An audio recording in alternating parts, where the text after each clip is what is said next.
زیرون کی جانب سے ایک کاہل انسان کا ایک مسکراہٹوں سے بھرپور قصہ اب کی نظر۔ ایک جنگل میں بیری کے درختوں کے نیچے ایک شخص لیٹا ہوتا ہے۔ اس شخص کے ہونٹوں کے بالکل قریب ایک بیر پڑا ہوتا ہے۔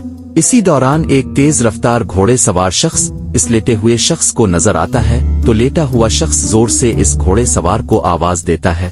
گھوڑے سوار رکتا ہے اور لیٹے ہوئے شخص سے پوچھتا ہے، بھائی کیا ہوا، خیریت تو ہے؟ لیٹا ہوا شخص گھوڑے سوار سے کہتا ہے، بھائی میرے ہونٹوں کے پاس جو بیر پڑا ہوا ہے یہ بیر میرے منہ میں ڈال دو، بڑی مہربانی۔ گھوڑے سوار یہ سن کر اور اس شخص کی کاہلی دیکھ حیران بھی ہوتا ہے۔ خیر وہ گھوڑے سوار بیر لیٹے ہوئے شخص کے منہ میں ڈال کر جانے لگتا ہے تو لیٹا ہوا شخص پھر گھوڑے سوار کو آواز دیتا ہے تو گھوڑے سوار اس سے پوچھتا ہے، بھائی اب کیا ہوا؟ تو لیٹا شخص گھوڑے سوار سے کہتا ہے، ابے گٹھلی کیا تیرا باپ نکالے گا۔